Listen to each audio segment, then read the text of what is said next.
Halo guys, balik lagi sama aku Villa Ratiniswi. Jadi kali ini kita akan belajar tentang menganalisis peristiwa sejarah.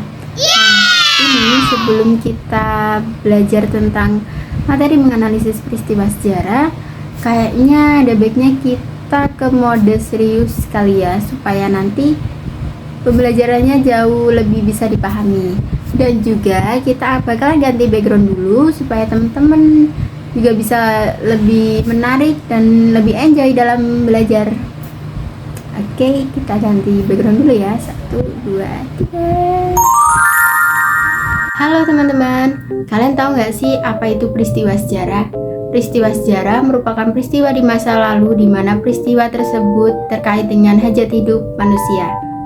Nah, peristiwa sejarah ini bisa kita analisis loh. Beberapa tujuan dari penganalisisan peristiwa sejarah sebagaimana berikut. 1. Mengevaluasi waktu terjadinya peristiwa. Yang kedua, mendapatkan pengetahuan tentang proses lingkungan di masa lalu. Dan yang ketiga, menyediakan pemahaman yang dapat diuji tentang peristiwa sejarah.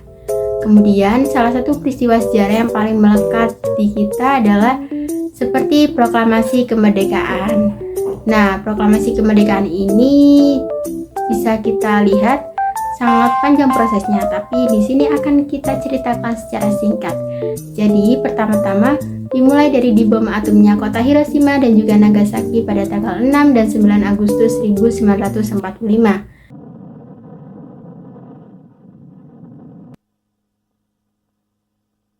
Dimana setelah itu kabar kekalahan Jepang ini sampai pada Sultan Syahrir nih, yang kemudian diteruskan ke golongan tua dan juga muda. Nah, golongan muda ini ingin segera memproklamirkan kemerdekaan Indonesia. Namun, para golongan tua menolak dan berpendapat bahwasanya kemerdekaan harus melalui panitia persiapan kemerdekaan Indonesia.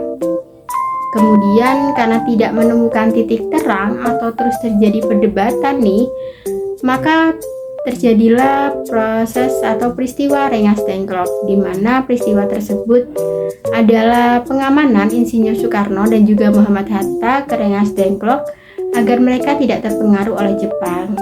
Kemudian setelah perdebatan yang cukup panjang dan juga mereka berunding, akhirnya sepakat untuk memproklamasikan kemerdekaan di tanggal 17 Agustus 1945. Mereka langsung saja menyusun teks proklamasi di rumah Laksamana Tadashi Maeda, yang mana kemudian naskah tersebut ditandatangani oleh Soekarno-Hatta atas nama bangsa Indonesia. Kemudian diketik oleh Saidi Melik dengan beberapa perubahan yang telah disepakati. Hingga tiba saatnya pembacaan proklamasi kemerdekaan pada 17 Agustus 1945. Proklamasi. Kami, bangsa Indonesia, dengan ini menyatakan kemerdekaan Indonesia.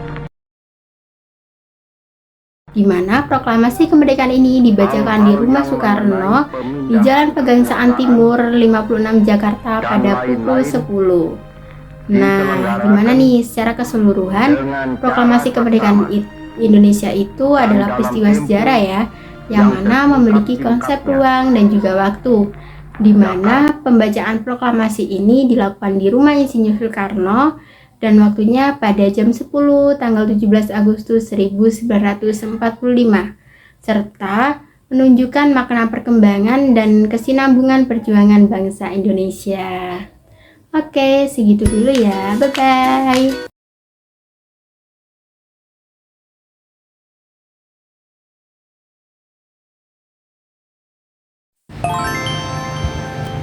Nah, halo teman-teman, balik lagi nih.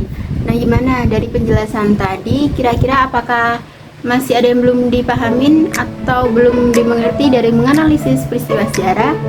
Semoga teman-teman semuanya bisa paham ya. Dan tentunya jangan lupa untuk selalu terus belajar tentang sejarah, karena belajar sejarah itu menyenangkan dan tentunya juga asik. Sekian dulu penjelasan kali ini.